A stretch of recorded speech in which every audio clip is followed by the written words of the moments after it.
is question number 5.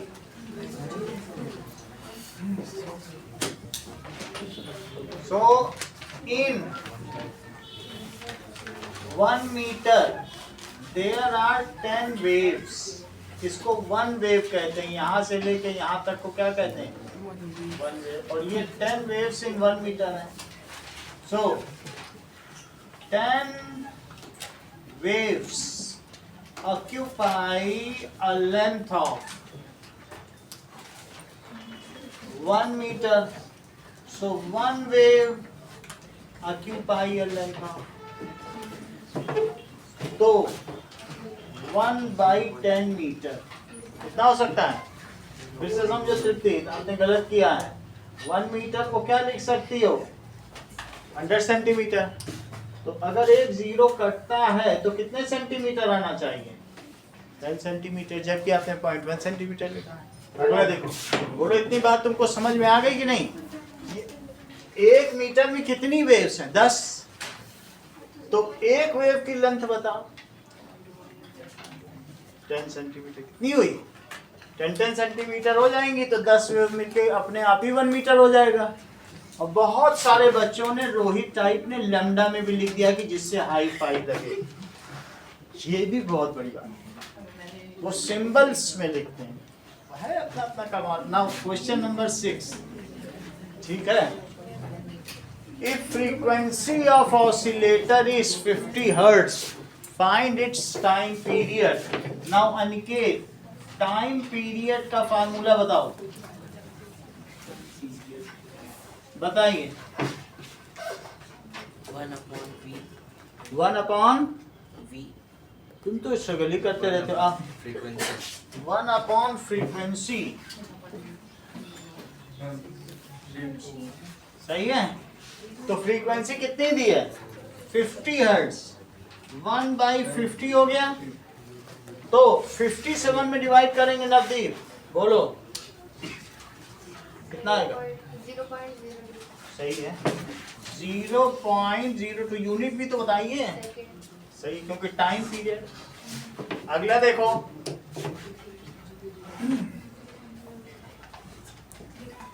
Simple pendulum 1 metre length का है और बताओ ऑसिलेट करेगा तो इस एंड से अगर इधर गया और वहां जाने के बाद ये वापस भी आ गया, ऐसा करने में रिद्धि ये कितना टाइम देगा? 2 सेकेंड. तो इसका टाइम पीरियड क्या होगा? 0.5. ये काफी टेक्निकल हो गया. आप बताइए स्वास्थ्य का, इसका टाइम पीरियड क्या है? 2 सेकेंड. So it takes, ये 1 मीटर लेंथ होनी चाहिए तब ऐसा होगा. So it takes 2 seconds to complete its 1 oscillation. तो इसका टाइम पीरियड कितना हो गया? 2 सेकंड. आगे का काम वृद्धि करवाओ. Frequency is equals to one by time period. तो टाइम पीरियड 2 सेकंड है, तो कितना हो जाएगा? 0.5 हर्ट्ज. अगला सवाल देखिए. नाउ ऑसिलेटर के नंबर ऑफ ऑसिलेशंस कितने दिए गए हैं? उसे स्मॉल एन कहते हैं, जो कि 1000 है. और टाइम टेकन को स्मॉल टी कहते हैं. और उसकी वैल्यू कितनी होती है? 10 सेकेंड. तो जिज्ञासा, आप मुझे बताइए कि फ्रीक्वेंसी का फार्मूला क्या होता है? तो number of oscillations upon time taken.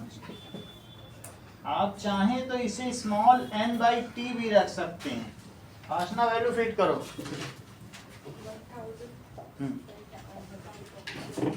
ठीक है, 1000 ऑसिलेशन बाई 10 सेकेंड, तो क्या आ जाएगा?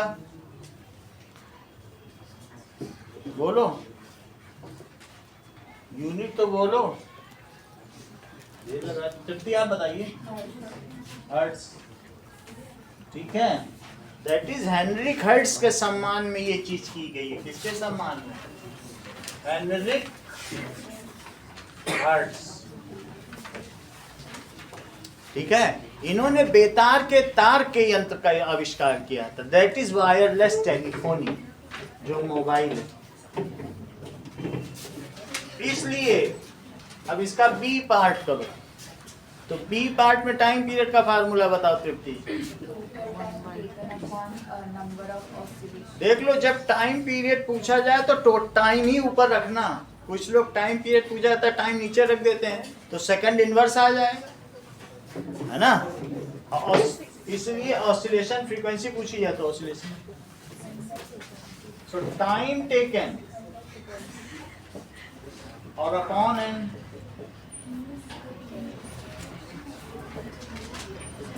Upon number of oscillation, that is small t by n हो गया। तो कितना है?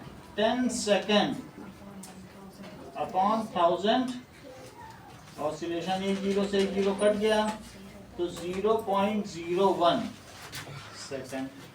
कितनी बात समझ में आ गई? चलिए, ये टाइम पीरियड हो गया, और ये इन दोनों को मल्टीप्लाई करने से 1 आए, तो इसका मतलब है कि तुमने काम सही किया है। क्यों? क्योंकि frequency is equal to 1 by time period, तो फ्रीक्वेंसी इंटू टाइम पीरियड क्या हुआ? तो जरा मल्टीप्लाई करो, 1 आ रहा है क्या? इसका मतलब काम सही है। चलो आगे का काम।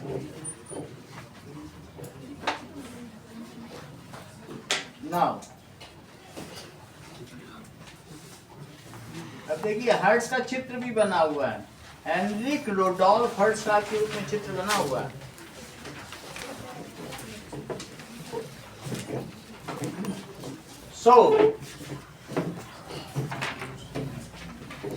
अगर अविश वहां से कुछ बोलते हैं तो मैं बिना देखे बता सकता हूं कि अविश बोल रहे हैं। This is known as characteristic of sound. हर एक की आवाज अलग अलग है, तो मुझे मुड़ने की जरूरत नहीं पड़ती है, क्योंकि डिफरेंट पर्सन, ठीक है ना, they speak with different quality of sound. उनका क्या चीज अलग अलग। इवन अगर 5-6 लोग बोल रहे हैं और मैं किसी एक पर कंसंट्रेट करूं तो मैं उसकी पूरी आवाज सुन सकता हूं। ऐसा क्यों होता है? क्योंकि क्वालिटी ऑफ साउंड। तो अब हम लोग किस हेडिंग पर आ गए हैं? That is characteristics of sound.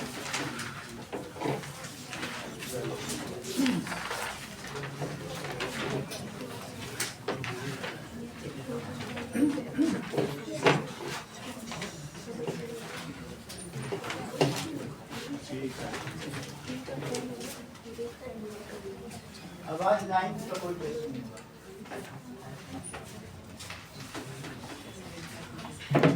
चलो आगे की बात करो। That is characteristics of sound.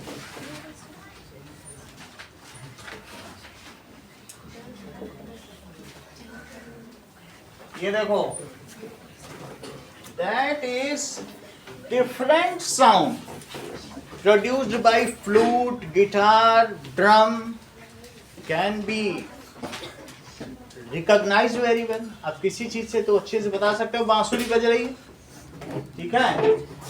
So sound of different person, बातें करो, different person and different instruments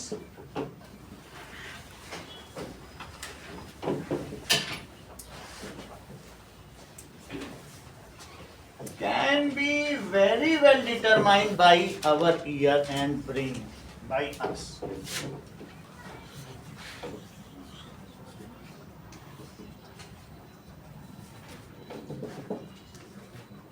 By us. ऐसा किस वजह से होता है? It is due to different things होती हैं, उनकी वजह से होता है। Okay Now, it is due to frequency. तो इसको कहते हैं कैरेक्टरिस्टिक ऑफ साउंड। कैसी फ्रीक्वेंसी है? अगर हाई फ्रीक्वेंसी है तो समझो साउंड में मेलोडी हो। मेलोडी का मतलब क्या होता है? मधुरता। जो मेन है या बॉयज हैं वो 400 हर्ट्ज पे बोलते हैं, जबकि लड़कियां 600 हर्ट्ज पे बोलती हैं, इसलिए उनकी आवाज में मधुरता पाई जाती है। और अगर गिटार सितार समझ लो तो 20,000 हर्ट्ज। और जो लता मंगेशकर थी वो तो 600 पे भी नहीं बोलती थी, वो 1200 हर्ट्ज पे बोलती थी। समझो कितनी मधुर।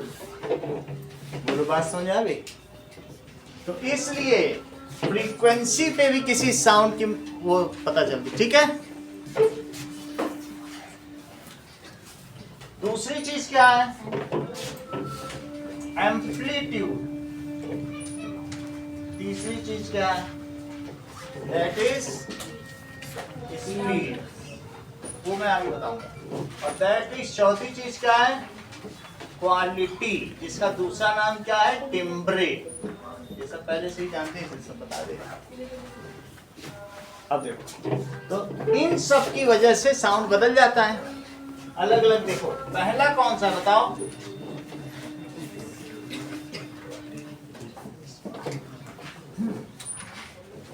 जरा चेक करो फिगर 11.7 बुक का। तो इसका मतलब है कि अगर ओरिजिन, वेव का ओरिजिन बहुत धीमे धीमे होगा तो उसकी फ्रीक्वेंसी कम होगी। और अगर यहीं पे मैं रस्सी बहुत तेजी तेजी से कर लूं, एक है कि धीरे धीरे करूं, तो वहां का जो रिपल पहुंचेगा धीरे धीरे पहुंचेगा। और इसको मैं किसी मशीन में लगा के ऐसे से कराऊं तो क्या पास नहीं आ जाएगा? तो ऐसी स्थिति में क्या होगा बताइए कि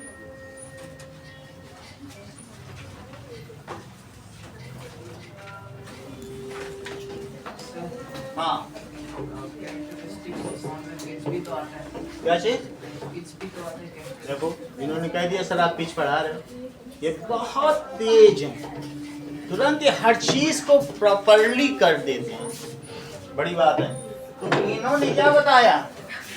that is if frequency of sound is more than, ये यहां जाता है। क्यों? क्योंकि ये क्या है बताओ? ऑसिलेटर। और ये क्या है?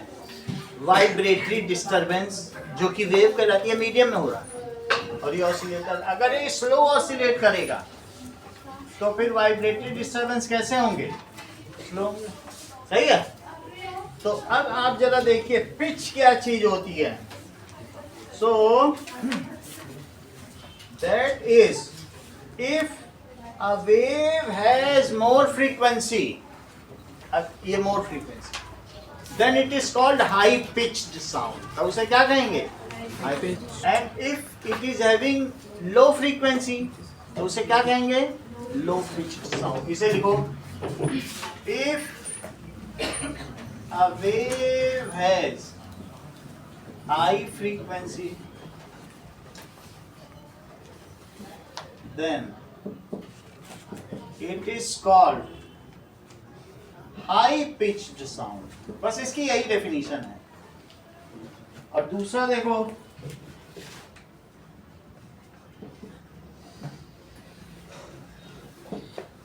एग्जाम्पल क्या है? बजिंग बीज कर रही है तो वो अपने पंखों को क्या कर रही है? बहुत फड़फड़ा रही है। सही है। तो दैट इज क्या हो जाएगा कि हाई पिच्ड साउंड, तो बजिंग भी।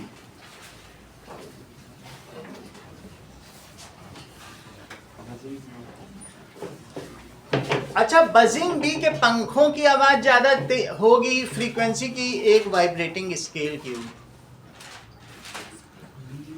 बी की, क्योंकि वो वाइब्रेटिंग स्केल 10 पे करता है और तब तक वो 500 कर ले जाती है। उसका उड़ना आसान नहीं है जो वो विंग्स चलाती है, 500 बार कर ले जाती है। सही है। So buzzing bee has more pitch. किससे बताओ?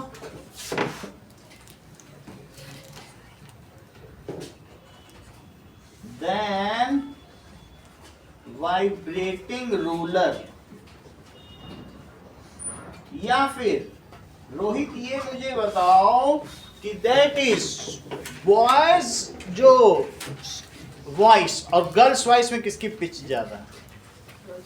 यस, देखो इस चीज को, voice has more pitch than boys voice. लेकिन जो हमारे कान हैं वो 20 से 20,000 हर्ट्ज तक ही सुन सकते हैं। सो इसको कहते हैं the range of permissible range of, ये जो ईयर है जिसको सेंस कर सकते हैं, ठीक है। सो अब ये देखो आगे चलिए,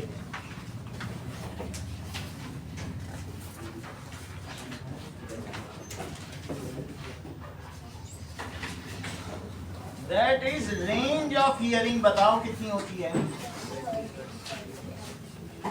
किसके लिए? फॉर हेल्दी ह्यूमन ईयर, स्वस्थ कान होने चाहिए। दैट इज 20 हर्ट्ज से लेकर 20,000 इतने तक हो सकते हैं। अच्छा, ये किस तरीके का साउंड है आशना, बताओ, हाई पिच की लो पिच? Low pitch. और ये कैसा है? High pitch. अब जरा देखो,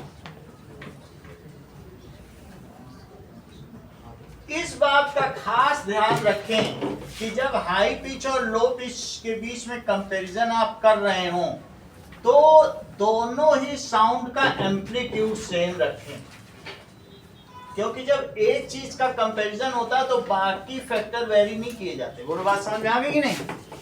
देखो ये लेंथ सेम रखना, सिर्फ ये चीज हो गई, सही है। अब जरा देखिए,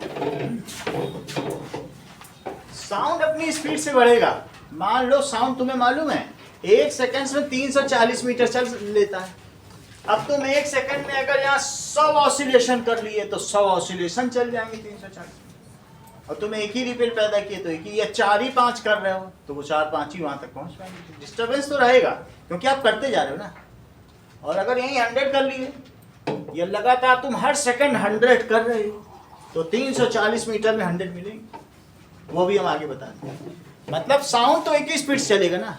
कहीं तुम ऐसा तो नहीं सोच रहे हो कि हाई पिच साउंड तेज चलेगा, लो पिच साउंड धीमे चलेगा, नहीं। साउंड की अपनी एक स्पीड है। बोलो 6 और 10 में एक ही रन है। हाँ ठीक। खैर अभी हमने पिच बताया, स्पीड तो हम आगे देखते हैं। पिच तुम्हें समझ में आ गया? If frequency is more Sanjana तो क्या होगा बताओ? It is high pitch. If pitch is very high, then it is called shrillness of sound. इसे क्या कहते हैं कि चीख है। कुछ लोग ऐसे ऐसे नहीं करते हैं, जैसे तुम देखो वो अंग्रेजों के गाने गाते हैं तो उसमें लो ऐसे ऐसे करते रहेंगे। अभी वीडियो दिखाएंगे। उस चीज को क्या कहेंगे बताओ? That is called ला बेला के गाने जो ऐसे आते हैं तो that is if pitch is very high then it is called, उसे चीख कहते हैं।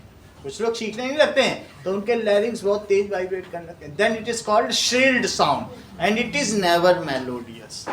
तो high pitch sound is melodious but if it is क्या हो बताइए? non rhythmic, कैसा हो? रिदम ना हो और ये क्या हो? then it is called noise. फिर उसे क्या कहेंगे? noise. High pitch sound melodious है अगर उसमें रिदम हो। और अगर कोई कभी कभी ऐसा भी होता है कि ट्रक का शोर और इन सब का शोर होगा या बहुत हॉन्किंग हॉर्न हो तो क्या वो उस आवाज अच्छी लगेगी कभी? तो बात समझ में आ गई? इस चीज को लिखो। The sound which is pleasant to ear is called melodious sound. It is high pitched sound. ये कैसा होगा? High pitch sound.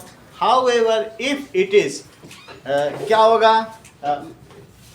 Painful to ear then it is called noise. चलो,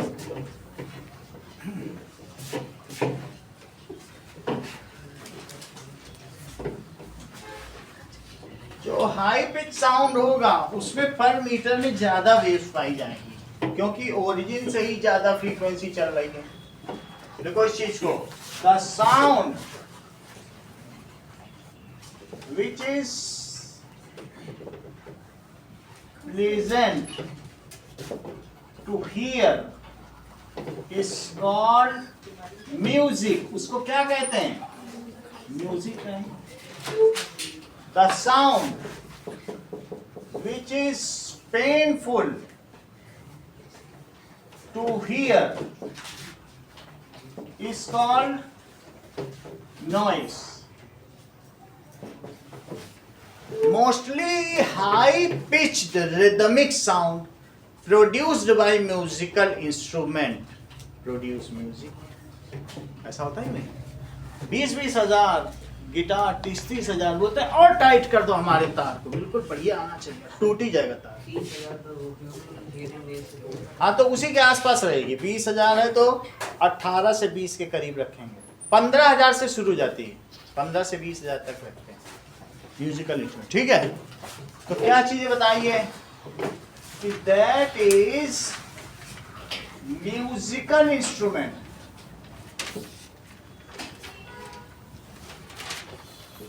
गिटार, सितार, तबला जो भी कह दो, that produce high pitched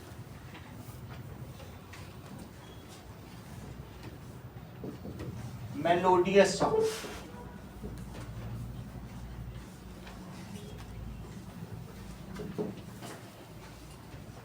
It is music.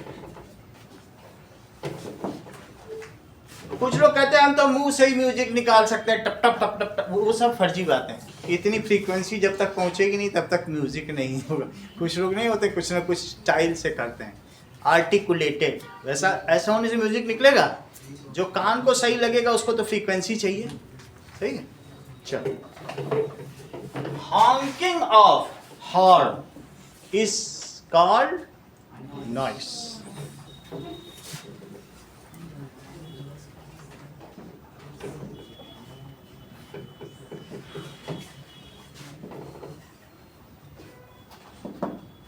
अगली चीज देखो, अभी हम लोगों ने एक ही कैरेक्टरिस्टिक देखा है, दैट इज फ्रीक्वेंसी और हाई फ्रीक्वेंसी को पिच पे। ठीक, अब आगे की बात देखिए। नेक्स्ट इज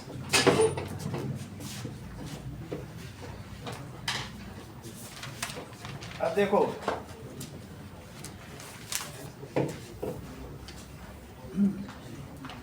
अगली चीज क्या बताई गई है? एम्पलीट्यूड बताओ।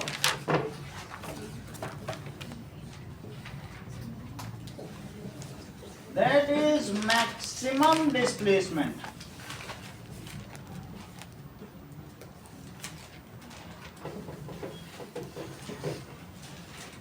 of wave from its mean position. जो भी है या वाइब्रेटरी पार्टिकल है उसका मैक्सिमम डिस्प्लेसमेंट है। ठीक है,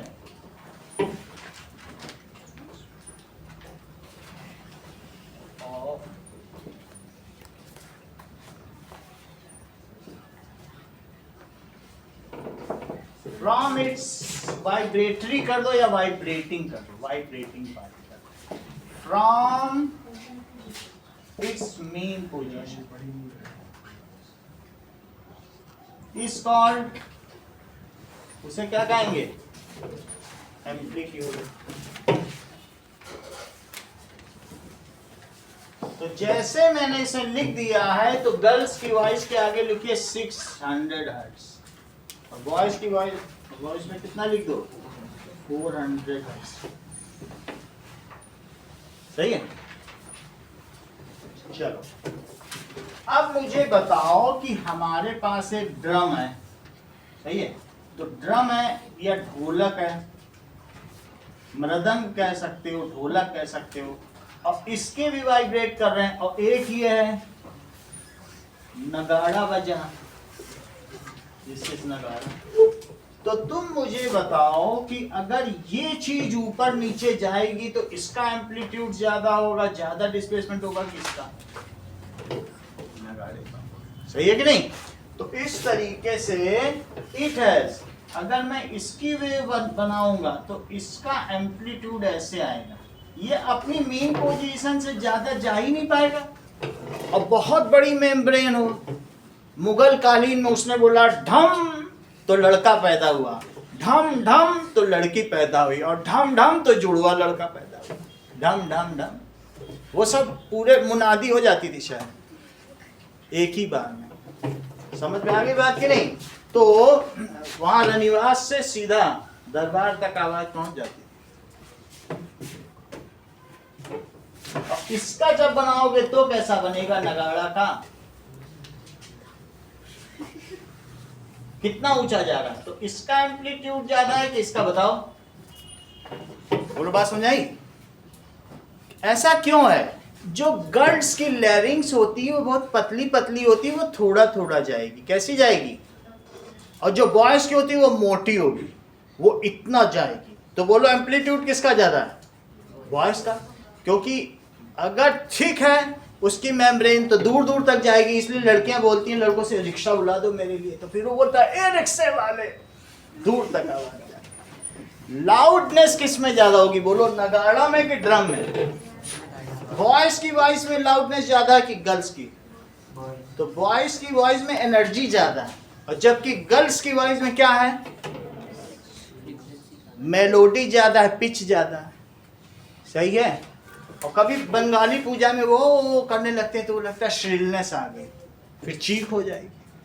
सही है कि नहीं? चलो, तो अब तुम्हें ये बात पता चल गई कि लाउडनेस क्या होती है। बताइए, it is proportional to more is the amplitude, means more is the loudness, and louder voice reaches to far end. शेर एक बार दहाड़ दे तो जंगल का जंगल खाली हो जाए। तो लाउडनेस उसमें ज्यादा है कि शेर में, कि एक हिरन में? शेर में ज्यादा होगा। ठीक है, उसके लिए मेम्ब्रेन होनी चाहिए और खूब आगे पीछे जाए। ओके, चलो, तो अब हम लाउडनेस समझते हैं। Maximum displacement of vibratory particle from its mean position, इसको क्या कहते हैं? Amplitude. More is the amplitude, यदि आयाम अधिक होगा तो ध्वनि तीव्रता भी अधिक होगी। सो देखो इस चीज को, मोर इज द एम्पलीट्यूड, ठीक है, मीन्स या इंप्लाइज, इससे क्या इंप्लाई हो रहा है? More is the loudness, loudness ज्यादा हो जाएगी।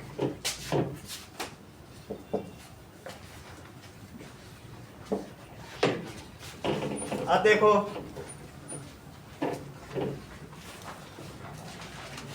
Louder sounds are far reaching, however एक सॉफ्टर साउंड है, इसको सॉफ्ट साउंड बोलोगे और इसको कैसा बोलोगे?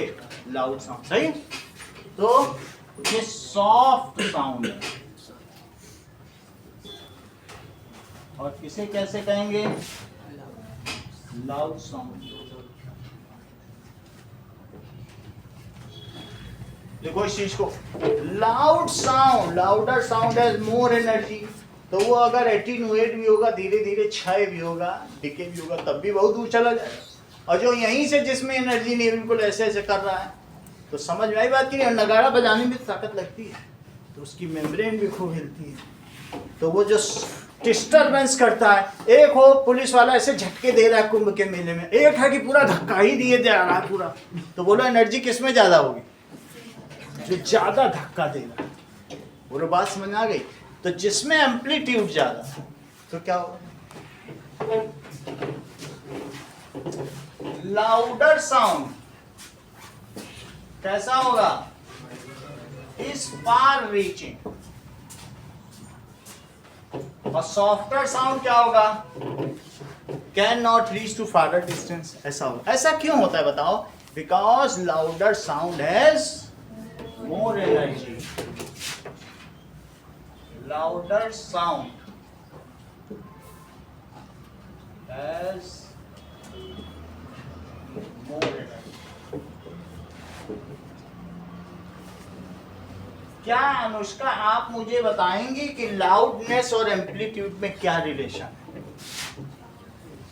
Loudness equals to amplitude square. तुम तो हर चीज जानती है, पहले से ये बताने लग गए। अगर किसी का एम्पलीट्यूड डबल कर दिया जाए तो उमेश उसकी लाउडनेस बढ़ेगी कि घटेगी? कितना बढ़ जाएगी? क्या वो भी डबल हो जाएगी? बता नहीं रहा तुम? हाँ बोलो। करेक्ट, आप भी बोलो।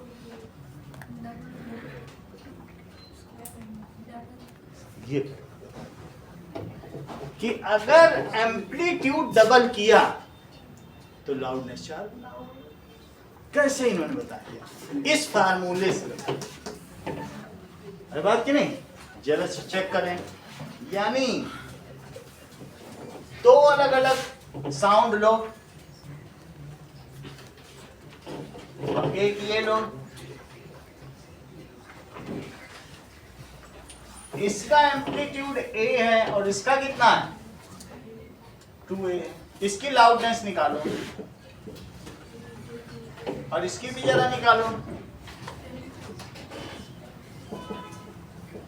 मेरा कहने का मतलब मैं इसे L1 A1 मानूं, इसका फार्मूला वही है। फार्मूला क्या है बताओ? सही है? अब जरा देखो, L1 बाई L2 क्या हुआ? लेफ्ट का लेफ्ट में डिवाइड करो और राइट का राइट में करो। A1 की जगह A रखो क्योंकि ये फर्स्ट केस है और ये कौन सा केस है? तो इसकी जगह A रखो, इसकी जगह क्या रखो?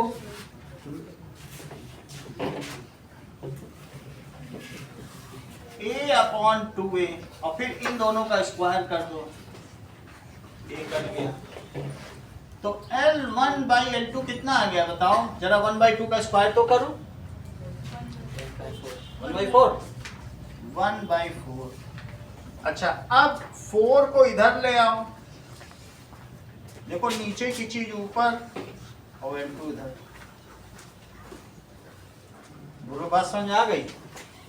तो लाउडनेस कितनी हो जाएगी? 4 गुना अगर एम्पलीट्यूड डबल करोगे। लेकिन हमें इन सबसे ज्यादा मतलब नहीं है, ये तो लोग जानती हैं तो हमने बता दिया कि एम्पलीट्यूड का स्क्वायर होता तो हमने बता दिया। तुम्हें सिर्फ इतना जानना है कि if amplitude is more than loudness is more, इतना जानते हो तो मोर देन सफिशिएंट। फिर इससे ज्यादा कुछ नहीं है, वो 10th में सीख लेना। सही है? अब अगला देखो, यानी किसकी लाउडनेस ज्यादा होगी? कि एक बजिंग बी की ज्यादा होगी कि एक लाइन की रोलिंग की? चाइल्ड के क्राई करने की आवाज ज्यादा होगी या that is shouting of a man? ठीक है, that is horn of scooter, वो ज्यादा होगा कि हॉर्न ऑफ ट्रक? बोलो बात समझ में आ गई? इसका मतलब है क्योंकि उसे दूर तक करना है तो किसकी लाउडनेस ज्यादा इसमें? That is horn of truck is louder than किससे ज्यादा? Horn of scooter. Roaring of line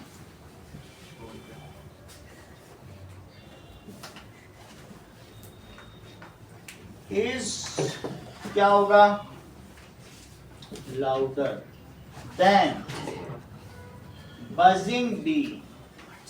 buzzing bee जो है उसकी फ्रीक्वेंसी ज्यादा है, लेकिन अगर लाउडनेस की बात आएगी तो क्या होगा? ये 500 बार कर लेती है, लेकिन ये 2 बार भी करेगा तो आगे पीछे अपनी लैरिंग्स करेगा तो पूरा जंगल कांप जाएगा। सही है? इसका वॉइस बॉक्स में बहुत मोटा होगा। अब तीसरी चीज देखो, Shouting of man is louder than shouting of woman. सही?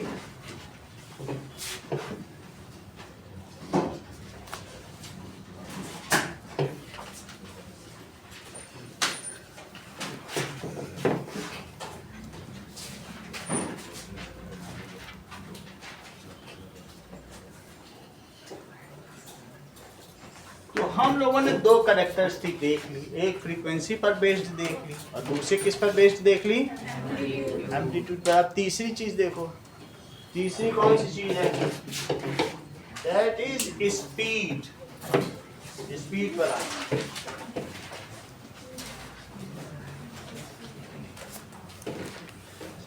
ठीक है।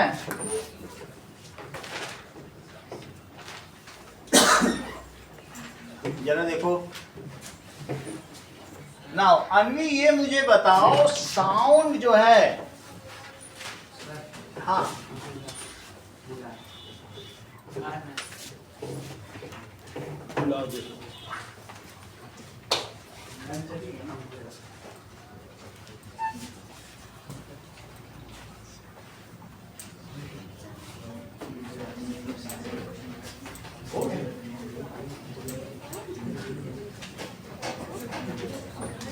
चलिए अब देखो,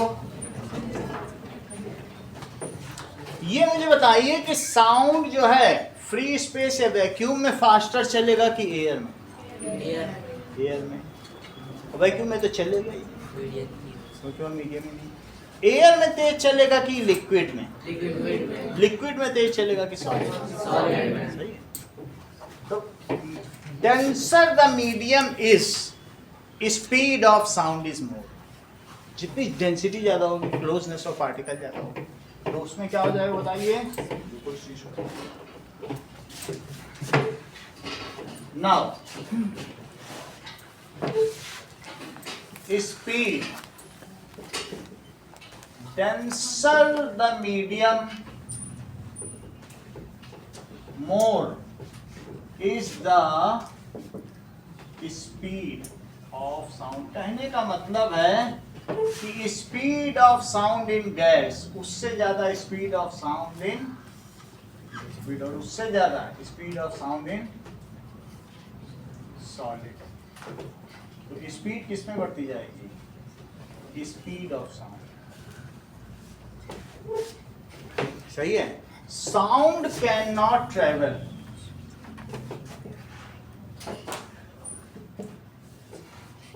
in free space. Free space में तो चल ही नहीं पाएगा। अब आगे की बात करो। All form of sound, whether louder, softer, high pitch, low pitch, they travel with same speed in one medium.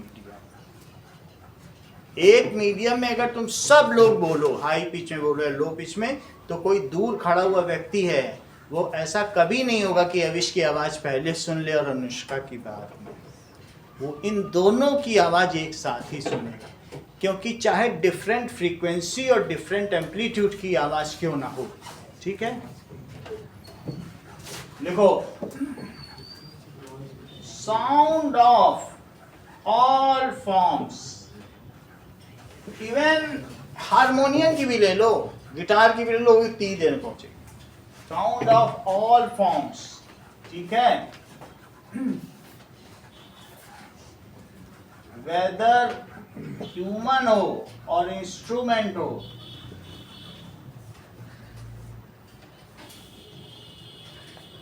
Low pitch, high pitch, इसी तरीके से जो सन से गामा रेज आती हैं, यूवी रेज आती हैं, विजुअल रेज आती हैं, इंफ्रारेड आती है, सबकी एक ही स्पीड है। वो कितनी होती है? 3 इंटू, ऐसा कई बार तुम लोगों ने पढ़ रखा होगा, अलग अलग नहीं होती, सबकी स्पीड एक ही तो होती है।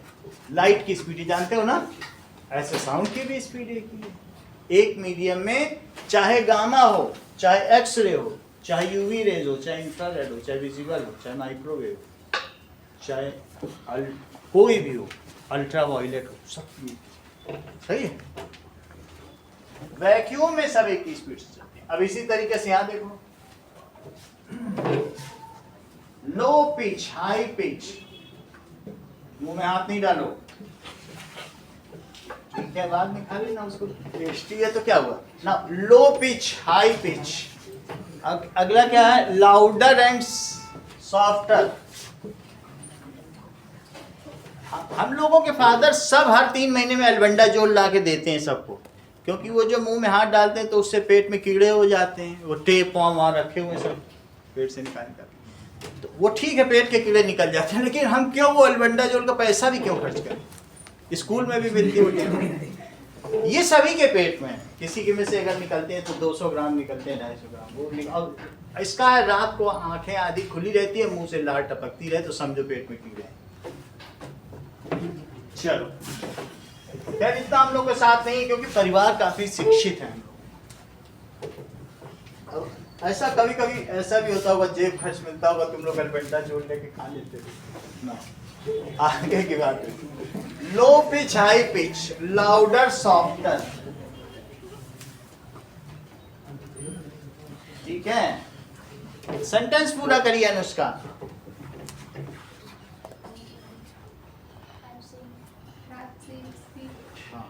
ठीक है, moves with same speed in a particular medium.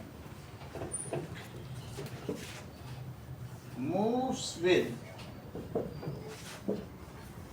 Same speed in A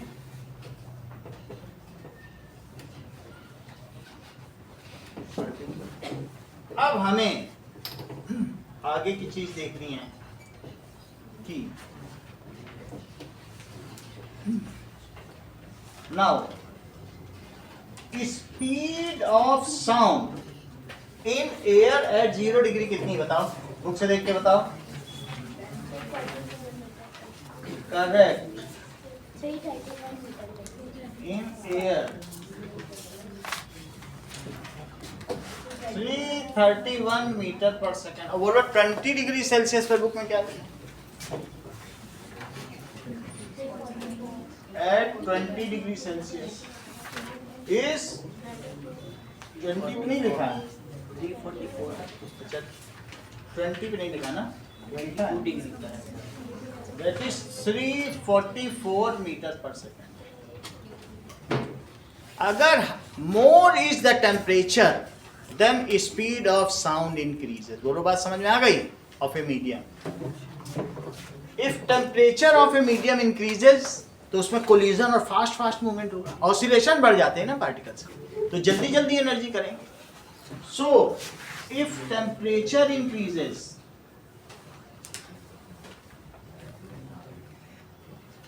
then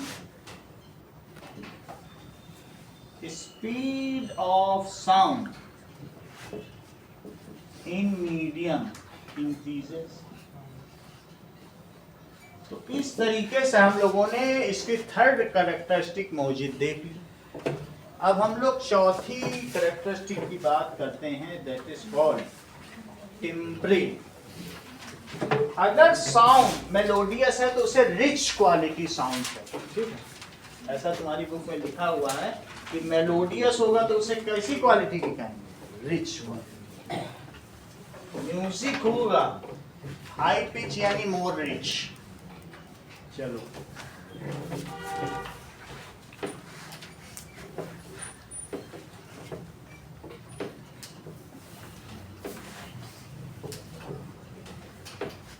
देख लीजिए, चौथी प्रॉपर्टी है, ये तीसरी प्रॉपर्टी है। अब चौथी भी लिखो, that is quality of sound, या इसका दूसरा नाम क्या है? टिम्ब्रे। किसी किसी के ऊपर टिम्बर लिखा है, लेकिन नेट पे टिम्ब्रे बताता है।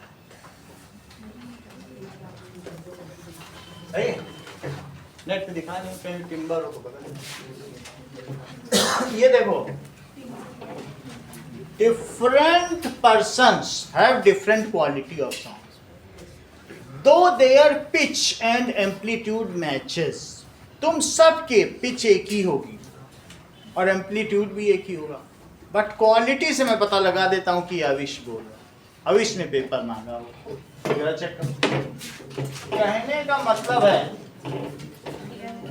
ये देखो कि की आवाज।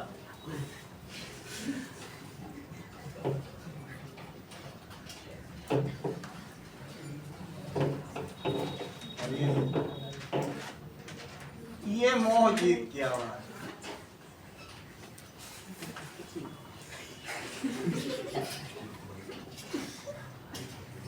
तो इससे तुम्हें क्या पता चल रहा है बताओ? इन दोनों में किसका एम्पलीट्यूड ज्यादा है? बिल्कुल सही। एम्पलीट्यूड अगर एक ही एज ग्रुप है तो एक ही जैसा एम्पलीट्यूड होगा। तो मेरा कहने का मतलब है यद्यपि इन दोनों का एम्पलीट्यूड सेम है और यहां तक कि नंबर ऑफ वेव्स भी उतने में उतनी ही बन रही है, तो इसलिए however the wave form differs। सही है। So different person, ठीक है, speak when speak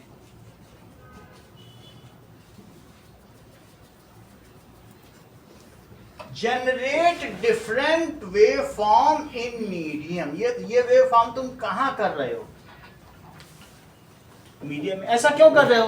क्योंकि जो तुम लोगों का लैरिंग्स है, वॉइस का बॉक्स है, उसका जेनेटिक कंस्ट्रक्ट अलग अलग है, उसकी बनावट अलग अलग है, और इस वजह से जब वो ऐसे ऐसे करता है और पीछे से लंग्स उसमें हवा फेंकते हैं तभी तो आवाज आती है। भाई आवाज आती कैसे है?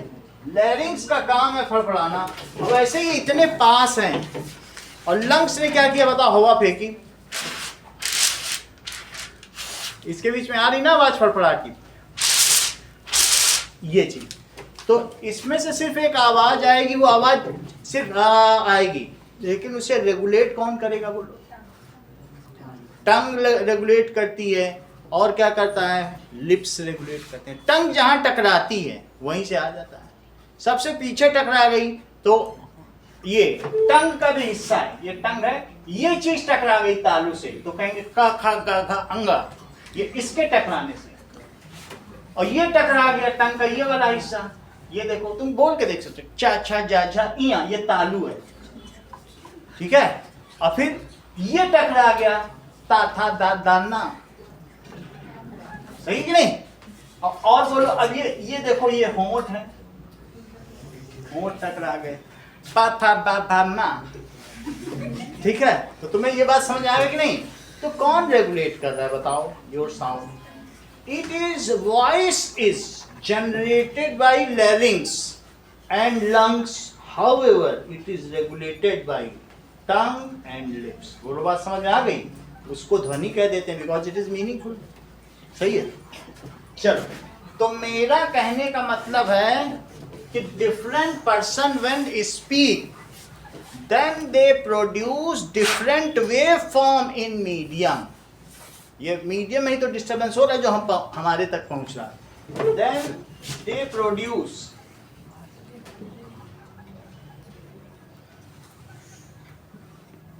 तो ऐसा ही मैंने आपको बता दिया कचट तप कैसे होता है। कचट तप, इसमें बीच में टा भी आएगा, टठा टाटा ना, कचट ता। फिर ये जो ता है ना, ये दांत में होगा, ये तुम लोग के दांत हैं, तो ता। और ये कचट तप पूरा हो गया। काका का गांगा चाचा जा जाएंगे, टठा टाटा ता था दादा ना पापा बाबा। कचट तप ही तो बोलते हो। तो ये उसी तरह से जो पाणिनि ने हमारी व्याकरण बनाई है ऐसी ही बनाई। इट इज सो सिस्टमैटिक, ऐसा इंग्लिश के अल्फाबेट्स में नहीं।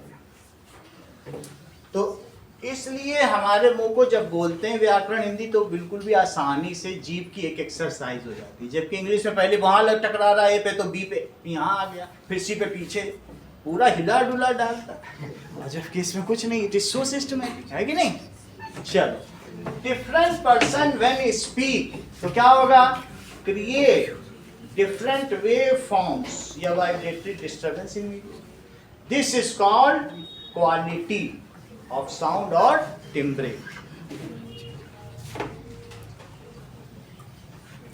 डिफरेंट वेव फॉर्म और disturbances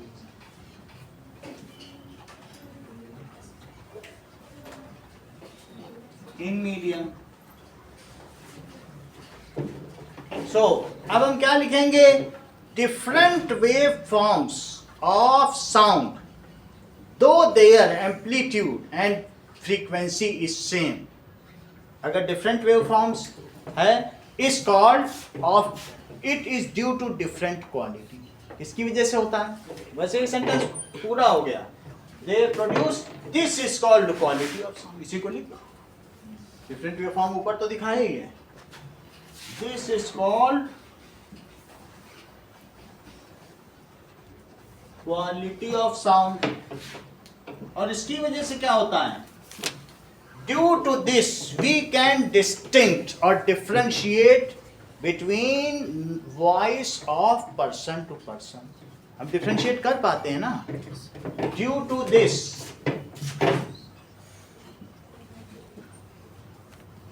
we differentiate voice of different person. ना अब जरा देखो, हमको ये पता करना है कि स्पीड, फ्रीक्वेंसी और टाइम पीरियड में रिलेशन क्या है, और उसको प्रूव भी करना है। 5 नंबर के सवाल आ जाता है।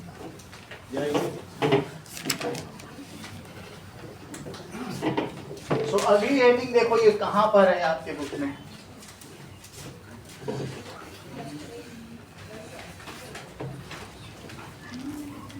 That is interrelation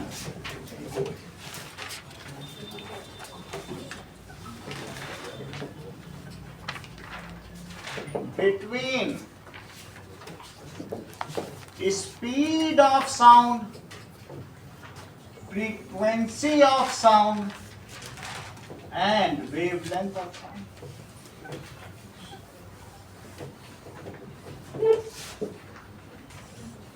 ध्वनि के वेग, उसकी आवृत्ति तथा तरंग दैर्घ्य में आप अंतर संबंध स्थापित कीजिए। ध्वनि का वेग हो गया, आवृत्ति हो गई, तरंग दैर्घ्य। What does it mean? किसके किसके बीच में? दैट इज वी, न्यू और बोलो। बात समझ में आ गई? अच्छा, अब देखो, इस चीज को हमें पता करना है। और या ये भी कहा जा सकता है, क्वेश्चन पूछा जा सकता है, prove v is equals to nu lambda. क्या प्रूव करवाएगा आपसे 5 नंबर में? Prove v is equals to nu lambda where symbols have their usual meanings and it all refers to sound. जहां ये जो चिन्ह है उनके जो अर्थ है वास्तविक ही हैं। Where symbol refers their usual meaning. चलो इस चीज को चेक करो। सबसे पहले मुझे बताओ कि प्रूफ इसका करो। अगर तुमने यहाँ एक डिस्टरबेंस पैदा किया, एक बार ऊपर करो, रस्सी में ही कर लो, और एक बार नीचे करो, और एक बार बीच में। रस्सी को ऊपर, नीचे, बीच, हो गया एक ऑसिलेशन। इतना ही होता है एक ऑसिलेशन। तो इसकी वजह से रोप में क्या होगा? एक डिस्टरबेंस पैदा होगा। मैं रोप की बात नहीं कर रहा हूँ, ऐसा तो मीडियम में भी होगा, कंप्रेशन रेयरफैक्शन में भी होगा, लेकिन इसको मैं दिखाऊंगा कैसे। डॉट डॉट करके नहीं दिखाऊंगा, ऐसे दिखा दूंगा, ऐसा। ठीक है।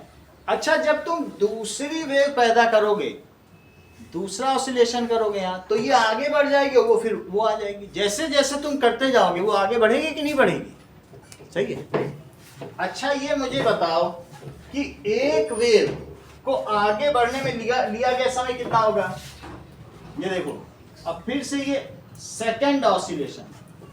सेकंड ऑसिलेशन में ये जो ए है ये आगे बढ़ गया, और उसकी जगह किसने ले ली बताओ? ए यहां पहुंच गया, वो भी आ गया। ठीक है। कहने का मतलब है ये पूरी की पूरी चीज अब यहां से यहां शिफ्ट हो गई। तो इसने कितना समय लिया होगा? इसने उतना समय लिया होगा जितनी देर में दूसरा ऑसिलेशन पैदा हुआ होगा, सेकंड ऑसिलेशन। अच्छा ये मुझे बताओ कि time taken to complete one oscillation को क्या कहते हो? अच्छा ये भी अच्छा बात, आप भी बताओ उमेश। इनका ये तो संन्यास ले रहे हैं, इनका चलता नहीं है ज़्यादा। Time taken to complete one oscillation, frequency, क्योंकि ये सेकंड ऑसिलेशन अब ये आ गया तो एक को आगे जाना होगा तभी तो सेकंड इसकी जगह लेगा, सही है? तो अब जरा देखो, time taken to complete one oscillation, उसे क्या कहोगे? It is equals to time period, और उसका सिंबल क्या है? सही है? When second oscillation is produced, then the first oscillation moves a certain distance ahead. जब सेकंड होगा तो वो जगह खाली होगी तभी तो वो आगे बढ़ेगा। When second oscillation is produced, the wave moves, वो वेव कितनी आगे बढ़ेगी बताओ? Certain distance ahead. तो अच्छा ये मुझे बताइए जी कि अब वो वेव तो आगे चली गई, ये चीज इसी को करस्पॉन्ड कर रही है, नहीं तो है ये कितनी आगे चली गई बोलो? इस चीज को तुम क्या कहती हो? पूरा चीज यही लैम्डा है, लैम्डा आगे बढ़ गई, सही है? लैम्डा मीटर लिखो, अब वो भाई बी उस जगह पे आ जाएगा। जब मैं नए नए कंप्रेशन रेयरफेक्शन करता हूं तो नया कंप्रेशन आएगा, वो आगे बढ़ जाएगा, सही है? तो उस जगह पे अब नई चीज आ गई कि नहीं? तो ये हो गई लैम्डा मीटर डिस्टेंस। तो वो डिस्टेंस क्या हो गई? It is lambda metre. क्या तुम ये बात जानते हो अब इसकी speed is equals to time by distance होता है कि डिस्टेंस अपॉन टाइम टेकन, ऐसा कुछ होता है? स्पीड का फार्मूला बताओ। Total distance travel upon total time, सही है? तो स्पीड क्या होता है बताओ? Total distance travel upon total time taken. अच्छा स्पीड को v लिख दो और डिस्टेंस की जगह बोलो आशना कितनी डिस्टेंस आगे बढ़ी वेव? इसने एक टाइम पीरियड में अगला वेव जनरेट किया, वो उतने में वो आगे बढ़ गई। तो कितना आगे बढ़ी? लैम्बडा कितना आगे बढ़ी? और बताओ कितनी देर में एक वेव जनरेट हुई? टी टाइम पीरियड में उतना ही में आगे बढ़ी वो। एक टी टाइम में जितना नेक्स्ट जनरेट हो उतने में तो उसे आगे बढ़ जाना है ना, उसको जगह नहीं दोगे दूसरा। इतनी बात तुमको समझ में आ गई? Speed is equals to distance upon time. क्या स्वास्तिका तुम 1/t का कोई फार्मूला जानती हो? तो पूरा जानती हो, लैम्डा इंटू 1/t। और स्वास्तिका ने आपके सामने ही, आप लोग देख ही रहे थे, उन्होंने बता दिया 1/t को उन्होंने क्या बोला? फ्रीक्वेंसी। और बातों ही बातों में फार्मूला प्रूव हो गया 5 नंबर।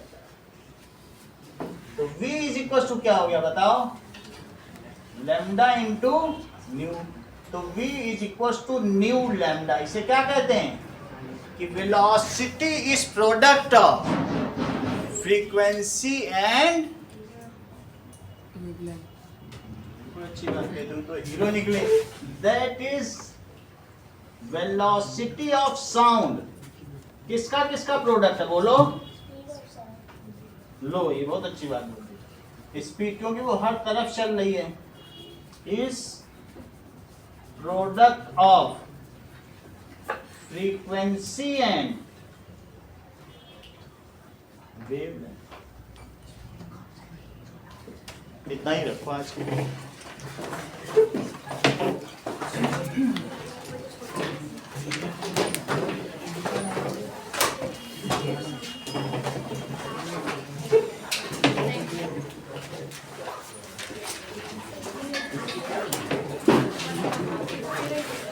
Thank you.